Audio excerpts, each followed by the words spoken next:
This is News 25 with Deanna O'Donnell and Missy Kohler. News 25, local news you can count on. Today's news is brought to you in part by Dr. George Leeks, Pahrumph's optometrist since 1990, offering full-spectrum eye care for children and adults. Call today, 727-8300. News is also brought to you by J.K. Nelson Law. Call 727-9900 today for your free consultation. If you need a lawyer, you need Nelson. This segment of the news is brought to you by Pahrump Veterans of Foreign Wars Post 10,054, open to our veterans and our community. Stop by or give them a call. So good to have everyone back after the holiday. We hope you had a Merry Christmas. I'm Deanna O'Donnell. I'm Missy Kohler, and today is Monday, December 28th. Well, Pahrump Valley Fire and Rescue were called for the third time in recent weeks for a hemp farm, this time for a structure fire. Pahrump Valley Fire and Rescue, Nye County Sheriff's Office deputies and auxiliary units were dispatched to the hemp farm on Irene and Blagg Streets on Christmas Eve. This is the third time in recent weeks that emergency crews have been dispatched to this location. This time, Fire Chief Scott Lewis says that there was an issue with the heating and air conditioning unit inside the structure. All occupants were evacuated from nearby structures. The fire was extinguished without further extensions. Pahrump Valley Fire and Rescue is investigating, which appears to be an accidental fire in nature. The CDC has issued a summary regarding the new strain of COVID that is here and in the UK, currently called SARS-CoV-2 variant. The new variant strain of SARS-CoV-2 that contains a series of mutations has been described in the United Kingdom and become highly prevalent in London and Southeast England. Based on these mutations, this variant strain has been predicted to be potentially more rapidly transmissible than other circulating strains of SARS-CoV-2. Although a variant may predominate in a geographic area, that fact alone does not mean that the variant is more infectious. Scientists are working to learn more about this variant to better understand how easily it might be transmitted and whether current authorized vaccines will protect people against it. At this time, there is no evidence that this variant causes more severe illness or increased risk of death. This new virus has become prevalent in the southeast of England, reportedly accounting for 60% of recent infections in London. Concerns are that this mutation spreads more quickly and can evade vaccine immunity and or even evade detection on current testing.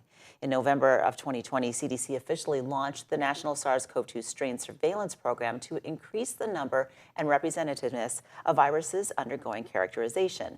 When fully implemented in January of 2021, each state will send CDC at least 10 samples biweekly for sequencing and further characterization. And there have been confirmed 2 new deaths related to COVID-19 reported during the holiday weekend, with both deceased residents of Pahrump. There are 39 new COVID-19 positive cases reported and confirmed, with 38 here in Pahrump and 1 in Manhattan. This even without the drive-up testing that was available at Serenity Health. Overall, there has been 1,954 confirmed cases of COVID-19 positive test results countywide since the first reported case here in March. Drive-up testing in Pahrump will return on Monday, January 4th at 7 p.m. at Serenity Health, located at 2280 East Calvada Boulevard, number 301. One vehicle left the roadway after being forced by another car that had fled the scene of the crash. Nevada Highway Patrol troopers are investigating a hit-and-run accident. One vehicle went off the roadway into a ditch near Highway 160 and Rainbow Avenue. One occupant described being injured, having blood coming from their lip. They declined to be transported to local medical facilities.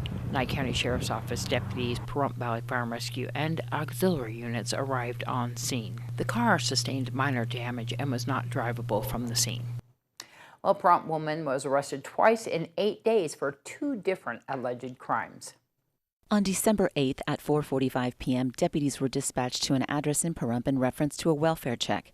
Dispatch advised that the person they would be checking on was Megan Hartzell, and she was involved with a recently reported stolen vehicle. When deputies arrived, they observed what they believed to be the alleged stolen vehicle. After running the license plates, it was positively identified. Hartzell told deputies that the vehicle belonged to her son and that she had a key for the vehicle. She said the key was allegedly in her purse, which she stated she no longer had in her possession. Hartzell was told that the vehicle had been reported stolen. She was arrested and transported to Nye County Detention Center and booked for possession of a stolen vehicle and grand larceny of a motor vehicle. Then on December 16th, 8 days later, deputies were called to response of a misuse of 911. It was Megan Hartzell calling for non-emergency related events, and she was allegedly ranting about politics. Earlier that same day, deputies responded to Hartzell's address because she had called 911 several times. She was allegedly speaking to dispatch, talking about sex, and requesting a male deputy to respond to her house. During the conversation, it was determined that Hartzell was not experiencing an emergency and was allegedly using an emergency line to have a deputy respond to engage in sexual activity with her. Before arriving on scene, deputies were advised that Hartzell had made 8 non-emergency calls. Upon arrival, Hartzell allegedly admitted to calling 911. Deputies had dispatch call Hartzell's number and her cell phone rang, confirming the calls allegedly came from her phone. Hartzell was then arrested for unlawful use of an emergency phone number. She was transported to Nye County Detention Center. We'll be back with more News 25 right after this. You're watching News 25, the most recognized and farthest-reaching local news in Nye County. News 25, local news you can count on. Thanks for being with us tonight. At the December 15th Board of County Commissioners meeting, Savannah Rucker, Nye County Financial Director, reported on CARES Act funding. Funding must be spent by the end of this year. Knowing that there will be funding not used, Rucker asked the commissioners how they would like to see the remaining funds used. There are still applications awaiting approval for CARES Act funding, so the exact amount of remaining funds remains to be seen. The commissioners asked about pending applications and also about the reasons that some of the applications were denied. Samantha Kramer, Nye County Grants Administrator, answered those questions specific to each of the funds available. Some of the applicants that were denied need more time to provide required information. Rucker suggested that remaining funds be put into public safety wages. From there, the funding can be moved into a general fund that can be used to help Nye County residents with a real need for CARES Act funding. By moving these funds as suggested, it will give people more time to apply and come up with their needed information. All of the commissioners expressed frustration with the low number of applications received for the funding. Rucker took her direction from the board. So my key takeaways from this are we're going to bring back an item closing out the federal CARES dollar grant program, highlighting all of the programs. We're going to add the applications that have been denied, withdrawn, etc., so the board can see number of applications, all of the exceptions, and then the numbers that were approved. The reasons they did not get approved. Okay, we'll bring forward the reasons they did not get approved. We'll bring that item back. I'm gonna bring back a legal budget correction to deal with the CARES item so that we're legal within state statute for budget requirements. And then we're also going to bring back an item to let the board determine how to administer the available dollars for extending CARES, but it'll be Nye County CARES. Right. And it'll be at the direction and. Are we going to sequester this money in a certain place so we know how much it is and we can watch it get smaller and smaller and smaller until we reach a point where no one's asking for anything anymore? Yep. And then as a board, we can decide what to do with that extra $10 or whatever it is. Absolutely. And we'll administer this through the existing grant fund within the county financial system. So it's not going to be an administrative burden on that end. Right. Well, a few months ago, the hypercar called the SSC Tutora attempted to beat the top speed record on a closed section of Highway 160. SSC and the crew performing the record-setting attempt happily reported a two-way top speed of 316.11 miles per hour. However, things got a little questionable when the videos released showed discrepancies, forcing SSC to abandon the claim and attempted the top speed run again. SSC and the crew attempted the top speed run on Christmas Eve in Florida. The car reportedly overheated from a spark plug failure, which forced the attempt to end. Officials say they will be attempting the run again in the next few days. The Producer's Choice Awards were held in Pahrump on December 5th. The awards show recognized talented individuals in the areas of film, arts, music, and entertainment. Pahrump's own Ronda Van Winkle was honored for outstanding vocal performance for her singing of the national anthem. We caught up with Ronda on the award show red carpet to talk about her award and the possibility of her recording an album. I was really surprised and honored to receive an award tonight. at the Producer's Choice Awards, and they invited me here to sing the national anthem for all 3 events tonight, and I just thought it was a wonderful thing, and I felt very privileged. And there's been a lot of wonderful people who have come tonight that I've been able to meet and visit with. And the organizer of this event has been very gracious, and I met him today and took some photos. It's just been a lot of fun. It just says for Ronda Van Winkle, outstanding vocal performance. And that's for singing the national anthem, so they got me a special award. You know, it's kind of funny because we have our own studio, right? Called Rave, Ronda Annette Van Winkle Entertainment. You'd think I'd cut an album. Yeah. Just haven't found time, just always busy with this community around here, I don't know. Congratulations. That's awesome. We'll be back with more News 25 right after this. You're watching News 25, brought to you by Mountain West Lawyer, Injury Attorneys, 727-9500. News 25, local news you can count on. News is brought to you by Canyon Ridge Periodontics. Give them a call at 702-966-0302. Well, if you still have your tree, and it has to be a live one, the Pahrump Master Gardeners is hosting its annual live cut tree recycling program. Through mid-January, area residents can drop off their old tree at the Extension office at 1651 East Calvada Boulevard. That's on the corner of Calvada and Dandelion through January 15th. All decorations, including the tinsel, must be removed, and artificial trees, of course, will not be accepted. The donated trees will be chopped up and used for mulch in the Desert Demonstration Garden. There's a new option for parents in Pahrump. Be Our Guest Learning Center is open 7 days a week, providing daycare and instruction for children from 6 weeks to 12 years of age. Be Our Guest Learning Center is a newly opened and fully licensed daycare facility in Pahrump, and as the name implies, the facility also provides instruction and learning opportunities for children in their care. Be Our Guest Learning Center is a large facility licensed to accommodate up to 81 children. They're open 7 days a week from 6 a.m. to midnight, and owner LaQuinta Kirby says they're the only daycare facility in Pahrump open after 5:30 p.m. Be Our Guest Learning Center employs 15 staff members, all fully trained in first aid and CPR, and all have passed background checks. The facility itself includes an outside play area, an arts center, gaming room, TV room, and a learning center where local teachers provide instruction. There's even a stage for performances, providing children an outlet for their creativity. Pricing includes admission, weekly fees, and snacks. Kirby says parents are responsible for providing a meal for their child. She also explains that staff members take every precaution to keep children safe from coronavirus. She says Be Our Guest Learning Center uses an app called ProCare to communicate with parents, check in guests, and help comply with COVID-19 safety guidelines.